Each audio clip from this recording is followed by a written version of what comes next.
राधे राधे दोस्तों, आज हम आपको सुनाएंगे एक गरीब ब्राह्मण की कहानी। अगर आप हमारे चैनल पर नए हैं तो प्लीज़ हमारे चैनल अपनी संस्कृति को लाइक करें, सब्सक्राइब करें और शेयर करें। बहुत समय पहले की बात है। एक गांव में एक गरीब ब्राह्मण रहता था। ब्राह्मण बहुत गरीब था, इसलिए वह भिक्षा मांगकर अपना गुजारा करता था। ब्राह्मण के अंदर लोभ लालच बिल्कुल नहीं था। भिक्षा में जो कुछ भी उसे मिल जाता, रूखा सूखा, उसे ही वह भगवान का प्रसाद समझकर ग्रहण कर लेता था। क्योंकि ब्राह्मण अब जवान था और शादी के योग्य उसकी उम्र थी, तो उसका तय समय पर उसका विवाह हो गया। विवाह के बाद उसकी पत्नी ब्राह्मण के घर में आ गई। तब ब्राह्मण ने अपनी पत्नी से कहा कि देखो प्रिय, हम गृहस्थ जीवन में प्रवेश कर रहे हैं। गृहस्थ जीवन का सबसे पहला नियम होता है कि जो भी अतिथि आपके यहाँ पर आए उसका सत्कार जरूर करना चाहिए। इसलिए गृहस्थ का सबसे पहला नियम है अतिथि का सत्कार करो, आदर करो और गुरु आज्ञा का पालन करना। जो गुरु की आज्ञा हो उसे जरूर मानना और भजन कीर्तन करना, चाहे मैं घर में रहूं या न रहूं। इन तीनों नियमों को तुम जरूर अपनाना। अगर कोई अतिथि आ जाए तो उसको बड़े अच्छे से उसका अतिथि सत्कार करो, उसका आदर करो। चाहे हम भूखे रह जाएं, लेकिन हमारे घर से कोई भी भूखा ना जाए। लेकिन हमारे घर में जो भी अतिथि आया है वह देवता समान है। ब्राह्मण की बात सुनकर ब्राह्मणी ने मुस्कुराकर कहा कि अच्छी बात है, मैं इन सब बातों का ध्यान रखूंगी। आप मेरी तरफ से निश्चिंत रहें। भजन कीर्तन भी करूंगी और प्रभु की भक्ति में ध्यान भी लगाऊंगी। ब्राह्मण और ब्राह्मणी अब सुखी सुखी अपना जीवन यापन करने लगे। ब्राह्मण अब रोज सुबह अपने घर से भिक्षा मांगने के लिए आसपास के गांवों में जाता और जो कुछ भी मिलता उसे प्रभु की इच्छा मानकर ग्रहण कर लेते। ब्राह्मण के घर में कभी कभी तो ऐसे फाका पड़ जाता कि उसे भिक्षा में कुछ नहीं मिलता और दोनों पति पत्नी को भूखा ही सोना पड़ता। लेकिन फिर भी दोनों पति पत्नी सुखी सुखी अपना जीवन यापन कर रहे थे। उनके मन में कोई भी द्वेष भावना, लालच या घमंड नहीं था। भगवान भी लीलाधर बड़े ही लीलाधारी हैं, क्योंकि भगवान तो लीलाधारी हैं। वे देवलोक में बैठे बैठे सब कुछ देखते रहते हैं।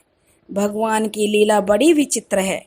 वे समय समय पर अपने भक्तों के दुख हरने के लिए किसी न किसी भेष में आते रहते हैं। जब ब्राह्मण और उसकी पत्नी भूखे सो जाते, लेकिन वे प्रभु का गुणगान करना नहीं छोड़ते थे। वे अपना काम करते और जो भी समय मिलता उसमें भजन कीर्तन और प्रभु का गुणगान करते। वे हमेशा अपने ऐसे ही भक्तों की परीक्षा लेते हैं।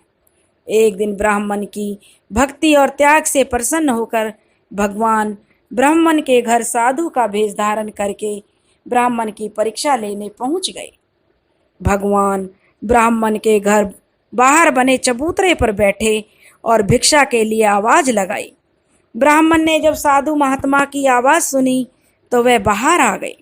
ब्राह्मण को देख साधु बाबा मुस्कुराए और बोले, पुत्र, आज इस रास्ते से जाते जाते मन किया कि आज मुझे तुम्हारा यह घर दिखाई दिया और मैं जा रहा था तो मैंने सोचा कि आज इसी घर में भोजन करता चलूं, क्योंकि जो भोजन का टाइम भी हो रहा है और धूप भी है और मुझे भूख भी लगाई है।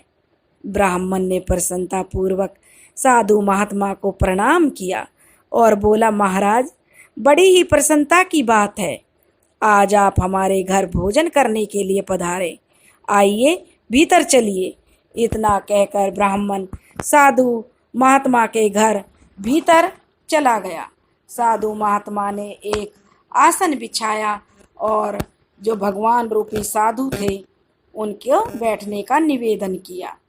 अब भगवान अपने भक्त के निवेदन पर वहाँ पर बैठ गए। देव योग से उस दिन ब्राह्मण को भिक्षा में एक दाना भी नहीं मिला। उसने रसोई में जाकर देखा तो रसोई में अन्न का एक दाना भी नहीं था। ब्राह्मण ने सोचा कि अब क्या करें, आज तो भिक्षा में कुछ नहीं मिला, हम तो भूखे रह सकते हैं, पर घर आए अतिथि को कैसा भूखे रह जाने दें। घर में फटे पुराने कपड़े और बर्तनों के अलावा कोई भी सामग्री नहीं थी।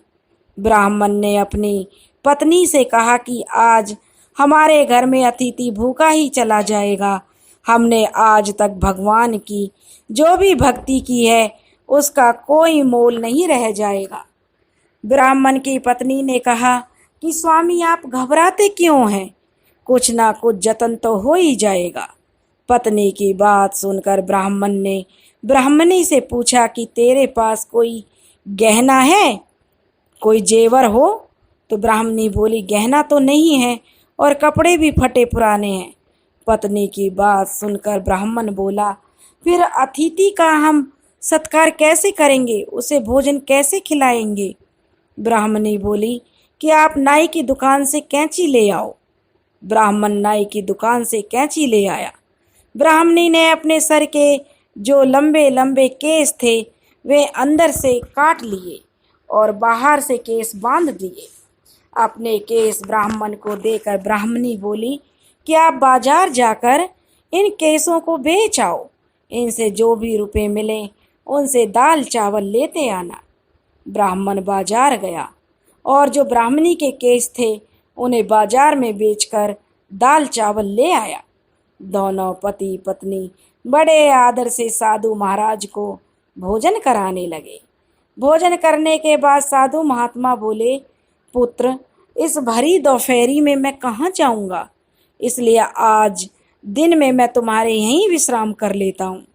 साधु महाराज की बात सुनकर जो ब्राह्मण था उसने प्रसन्नता पूर्वक कहा कि यह तो बड़ी अच्छी बात है महाराज, आपकी सेवा का इससे अच्छा अवसर हमें और क्या मिल सकता है। इतना कहकर ब्राह्मण साधु महाराज के चरणों में बैठकर पैर दबाने लगा और ब्राह्मण की पत्नी भी अपने पति को पैर दबाते देखकर वह भी ब्राह्मण के पैर दबाने लगी। अब परेशानी ब्राह्मण महाराज को शाम के भोजन की थी। ब्राह्मण फिर महाराज के भोजन की चिंता करने लगा। अपने पति को चिंता में देखकर ब्राह्मणी बोली, आप क्यों चिंता कर रहे हो? मैं हूं ना कुछ जतन अवश्य करूंगी और भोजन हो ही जाएगा। शाम को ब्राह्मणी ने अपने सिर के थोड़े और केस काटकर ब्राह्मण को दे दिए। ब्राह्मण ने दाल चावल खरीद लाया और कहा कि ब्राह्मण दाल चावल तो ले आया, लेकिन और उसने जो है ब्राह्मण जो था शाम का भोजन अच्छे से बनाया और जो साधु बाबा आए थे उनकी अच्छे से खातिरदारी की। फिर भी रात्रि भोजन में दोनों पति पत्नी ने बड़ी प्रसन्नता और आदर के साथ साधु महाराज को भोजन कराया। भोजन करने के बाद साधु महाराज बहुत प्रसन्न हुए और बोले, पुत्र, तुम्हारे प्रेम से तो मैं गदगद हो गया हूँ, लेकिन अब इस अंधेरे में मैं कहाँ जाऊँगा? सोच रहा हूँ आज की रात यहीं विश्राम कर लूँ। साधु महाराज की बात सुनकर ब्राह्मण बोला, महाराज, ये जो कुछ भी है सब प्रभु का है, आप निश्चित होकर यहाँ विश्राम करें। हमारा तो अहोभाग्य है जो किसी साधु का हमारी कुटिया विश्राम करने योग्य लगी।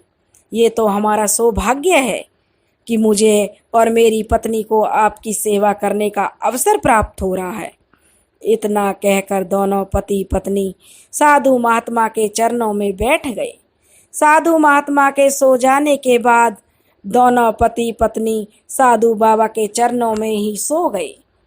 जब दोनों पति पत्नी सो गए तब महात्मा बने भगवान उठे और उठकर बैठ गए।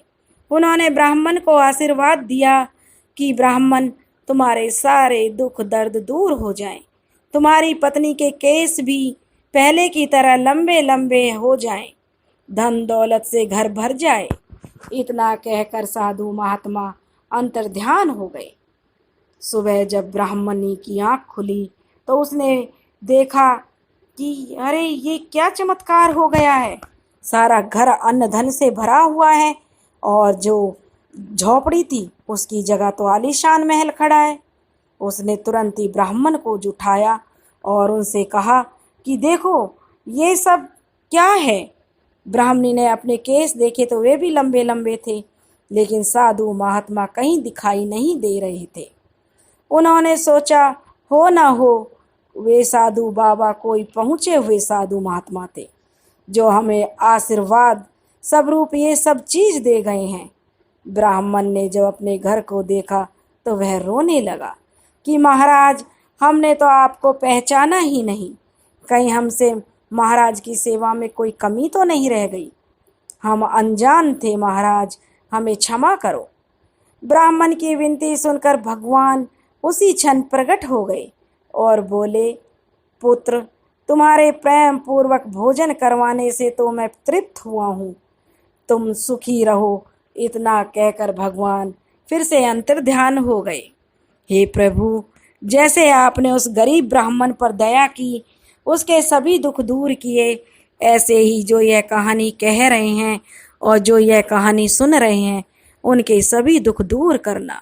राधे राधे।